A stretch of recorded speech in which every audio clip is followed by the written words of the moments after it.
Hi and welcome back to my YouTube channel. I'm still recording in my boyfriend's setup.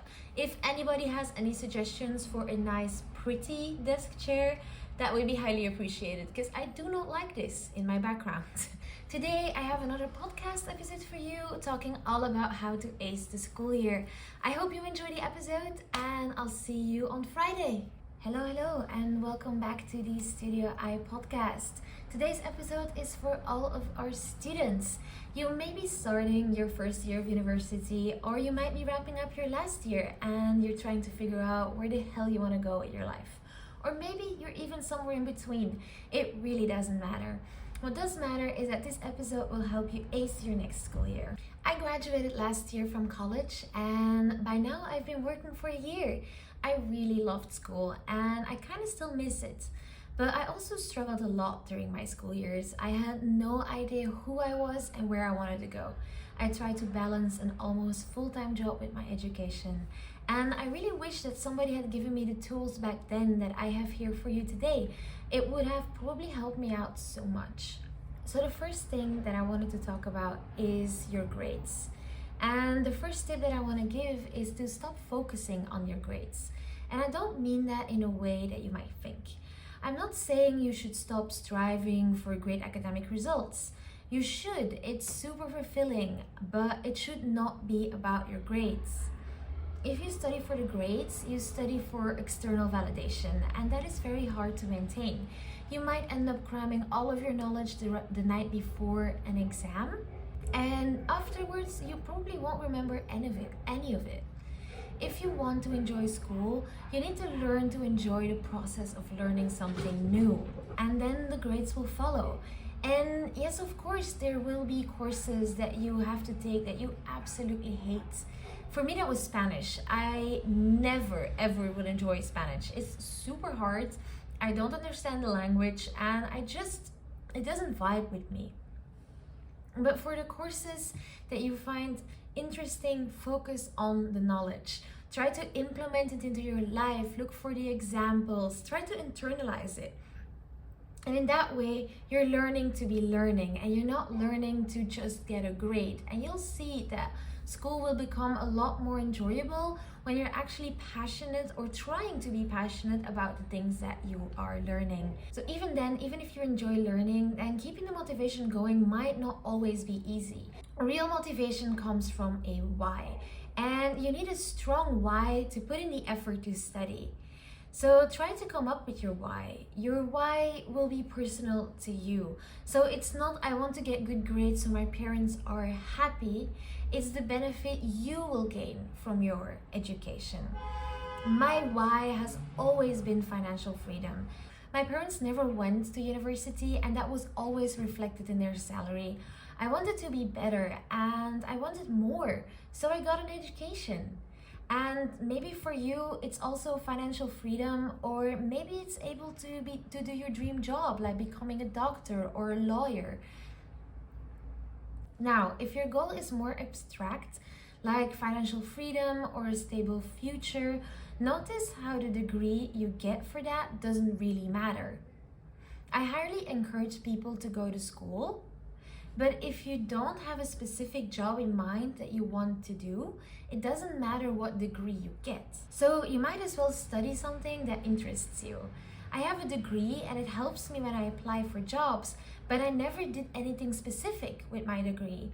There is no point in studying law if you hate it, just because it's a prestigious degree if you know you won't be happy in that field. Pursue your passion, even in school. There's so many options that there will be something you love. Parents have a tendency to push you in a certain direction because that is what they think is safe. But that's the thing with parents. They want to keep you safe, not great. So do what makes you great and prove them that you'll be safe there. They're often not even aware of the new professions that the last 10 years have created. So choose yourself and I promise you that you will be okay. But if you're doing something you love, even then, relying on motivation alone is setting yourself up for failure. Binge watching Netflix or hanging with friends will always be more fun than sitting behind your desk and putting in the work. But I have some tricks that might actually help you out. So my first trick would be to make it fun. Nobody says you need to be in your dorm alone doing the work, especially if you have essays to write or summaries to make. It's more fun when you do it with other people. Hit the library or your favorite coffee shop with your friends for a couple of hours and put in the work together. If you work better on your own, you can also create a killer playlist to listen to or go to a coffee shop alone. Or you can make up songs to retain your knowledge and make it silly and fun. It really doesn't have to be boring. My second tip would be to make it a habit. Try to schedule study time every week at the same time. This way you are less likely to plan other things during that time. You can even make it a ritual with your friends or alone if you prefer. My favorite thing was to go to a coffee shop every Tuesday morning to work on school for a couple of hours every week. I tried out new coffee shops if I got bored with my old ones, so I could actually discover the city at the same time that I was learning, and it was actually really nice. I would get myself a nice chai latte and a nice big piece of cake or donut, and it made study time more attractive. And that is a key takeaway I took from the book Atomic Habits, if you know it. If you tie a time and a place to a habit and you make it attractive, you're far more likely to do it. And it doesn't have to be a coffee shop. It can also be that you have a study spot in your house and you have your favorite study blanket that you put over you, for example. That might also be a ritual that you enjoy. Pick something and some place that you enjoy studying and just return to that place. Make it an enjoyable experience. Tying into my last point of making it a habit, it's also very important that you plan. If you schedule your study time, but you have no idea what you're going to do during that time, it becomes very easy to convince yourself that you have nothing to do and that you're going to do something else. If it's not visible, it is so easy to keep it out of your mind. So plan what you are going to do in your study sessions before you start. And this eliminates a lot of resistance to starting. And if you find it hard to start, even if you know what you need to do, you can even plan out the first few steps. You can plan the first few steps that you need to take to get started. Say, for example, you have a Spanish exam coming up.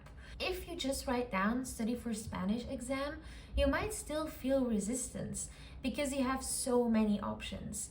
So maybe you can narrow it down and say study Spanish vocabulary. Or to eliminate resistance even more, you can list your first few steps. Make flashcards of chapters 1 to 4. Practice words from chapters 1 to 4. You see how that makes it very clear on what you need to do. And maybe VOC wasn't the best example because it's pretty straightforward. But you can also break down a course into multiple sections, like, okay, today I'm going to read and highlight. The next day I'm going to make a summary. Then the next day I'm going to study this part of the summary, and the next day I'll do the other part. And that way you're very clear on what it is that you need to do to get to your study goals. Let's move on to my next point, which is balancing school and work. You might need to work alongside your studies. I know that where I'm from, here in Belgium, it's very common that people study alongside, that people have a student job while they're studying. And while for some it is just to have a little extra pocket money, for some people like myself, it's an absolute necessity. And if it's a necessity, you will have to balance it. It's not a choice, and that's what I want to push these tips towards. Whether it's to gain experience in your field, get some extra cash, or fund your education, there are so many reasons why you might have a job, and they are all super valid.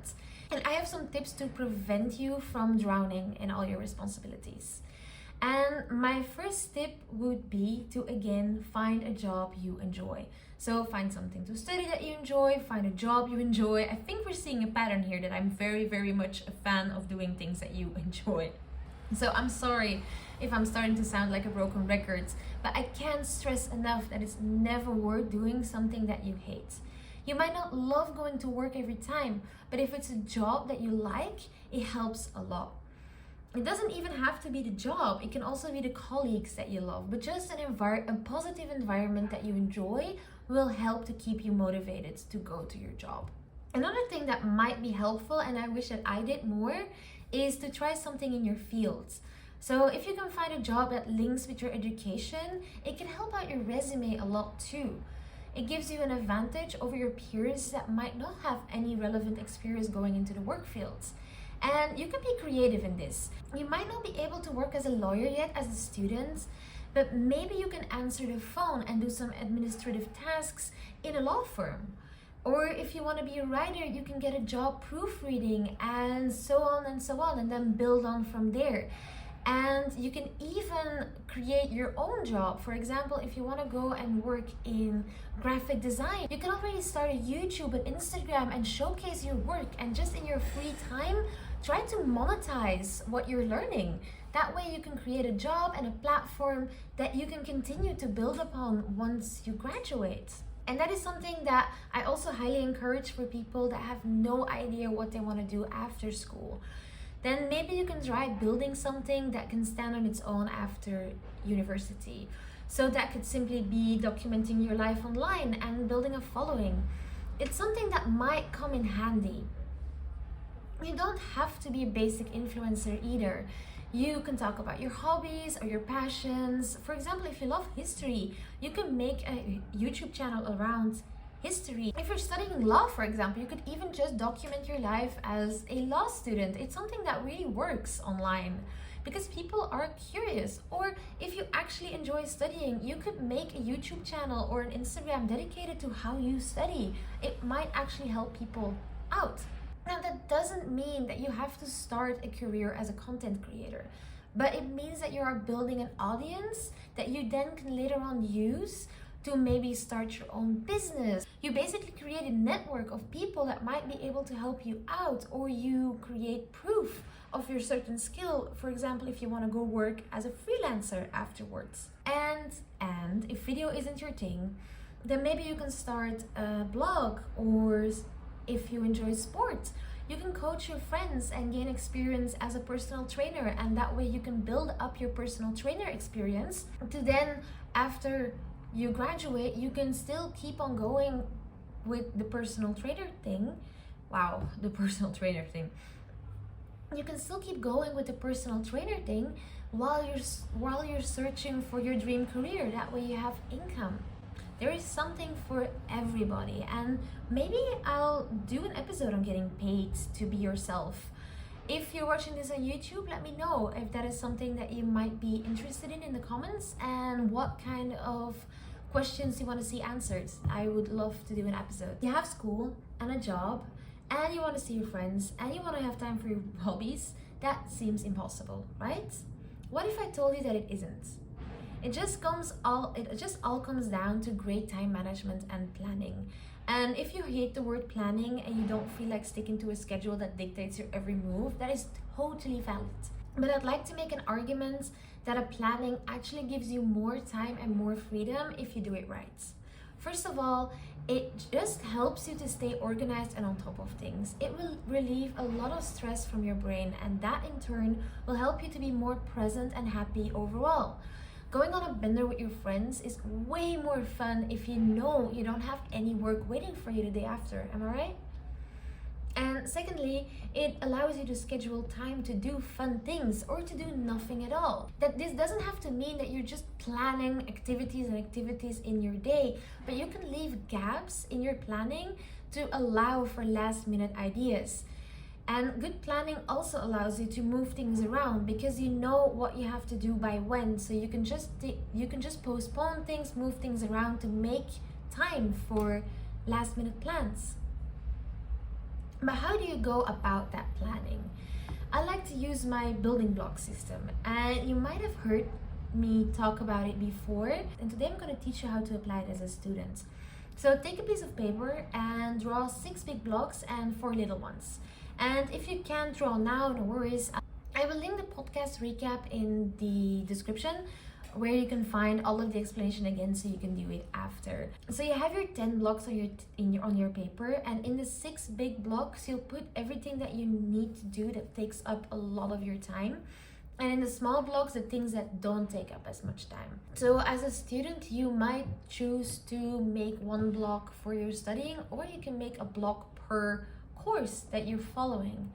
And be sure to create, if you're working with one block for going to class, then you will also have to create one block for schoolwork. And then if you have a job, that would be a third block. And I always recommend having a big block for self-care so you don't burn yourself out. So that leaves 2 big blocks for whatever else you want. Maybe it's your hobby that takes a lot of time, and maybe it's hanging with friends. And maybe you have a boyfriend who you want to spend a lot of time with, or maybe like me, you're involved in some clubs at school that take up quite a bit of your time. You name it, just put it in the blocks. And in the smaller blocks, those are for the things you need to do, but that take up way less time.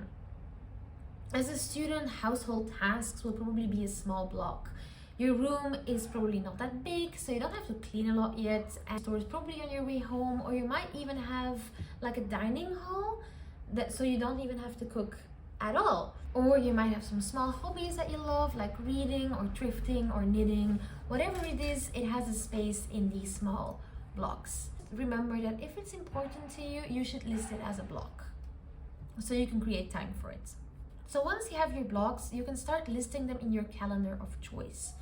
This can be a physical planner or a digital one, whatever you prefer. If you tend to shuffle things around a lot, I would suggest a digital planner, but it's up to you. So the idea of building blocks is that you don't have to balance all the blocks every day. You balance them on a weekly basis. So for example, if Monday is a day full of classes, you might only have room for 1 or 2 small boxes. But if you don't have a lot of classes, you might have room for your work block or for a schoolwork block. So you can fill up your week with the boxes in advance and then schedule specific tasks into those boxes as you make your weekly planning. And it's a really simple system that allows you to prioritize the big things per day while leaving room for the small things that are important to you. And because you have a visual representation of all the things that you need to care for, it's also less likely that you forget to schedule them in. So because if you're doing it day to day, you're always going to focus on the big things first, and you're probably not going to have time for the small things, which is a shame, because I mean, as a student, you're meant to have fun and enjoy life. And my last topic for this episode is figuring out where you want to go with your life. And it has probably crossed your mind a couple of times already that you'll have to start functioning like a proper adult soon. And maybe that scares the shit out of you. I know it sure scared the shit out of me. And honestly, sometimes it still does. But let me tell you, you can't figure out your whole life right now, and you don't have to. There's not even a point to it. But what you can do is figure out who you are and what your next step is going to be. Throw your 5, 10, or even 15-year plan out of the window and limit yourself to imagining the next 3 years of your life. That is all you can control. You have no idea what opportunities will come your way or who you will be by then. And that may seem scary, but trust me, it's not. It's the route to happiness. By following your heart and instinct your whole life, you prevent getting stuck somewhere that you don't want to be. But even the next years might seem daunting. And if you want to dive deeper into this topic, I recommend giving episode 3 a listen if you haven't already. This episode dives deep into figuring out who you are, and knowing who you are is crucial in figuring out where you want to go. And if you really want to get serious about figuring out the next step of your life, check out the Dream Life workbook that I launched. Workbook that takes you through who you are, where you want to go, how you translate that in goals, and how you put those goals into action. It's a really, really valuable document. It's over 60 pages long. It's filled to the brim with exercises, and it's basically my whole journey of figuring out my life that I poured into an ebook, and it's something that I think that will help a lot of people out a lot. Yes, you can find the workbook on studioicoaching.com/workbook. That's where you can buy it, and I will also link it in the description of the YouTube video or in the show notes of the podcast. But if you don't have a budget or you simply don't feel like spending money, I'll give you a basic rundown. So you first want to figure out who you are and what's important in your life. Like I said, episode 3 of the podcast will guide you through this. so you can listen to it after this episode. And then if you know who you are, you can start imagining where you want to go. If you have no idea of what job you want to do or where you want to live and all that jazz, focus on how you want to feel and how you want your days to look. You might not know what job you want to do, but maybe you do know that you want to be creative every day. Or you don't know where you want to live, but the idea of living by a beach sounds really great, or living in the countryside sounds really horrible. Write down what you want your life to look like, and then think of all the ways that you could get there. The job you get after school doesn't specifically matter, it's where that job can take you that matters. So if you know where you want to go and you have your stepping stones to get there, then start building them. Start putting in the work to make it happen. Set goals and break them down into small daily actions that get you a little closer every single day. And you don't have to wait until you graduate to do that either. You can start today. For example, if you want to be a writer, just start writing every day. You'll get better and you'll have a portfolio. If you want to work at that top law firm, slowly start building your network today. Try to see if there's already events that you can go to, people you can connect with, internships you can take. And are you not interested in working at all? Because probably some of you aren't. Start building a passive income. As a student, you have more time than you will if you're working and you have a family and you have responsibilities. So this is the time to build a passive income. You have all the options in the world and you can go wherever you want. And some paths may be longer than others, but you all start them with taking that first small step. And that got a little deep maybe, but it's true. Hard work can get you anywhere you want to go. And if you want some help along the way, check out the workbook that I've linked in the description, and maybe even my other channels like TikTok and things like that. And that was it for this episode. I hope you enjoyed it and I hope you gained some value, and I'll see you again soon. Toodaloo. Today my cat apparently also wanted to join our episode. This is Tempe. I also have Tofu, who's over there, who is way less social. But this is our little cuddle boy. I love you. You wanna go? Go.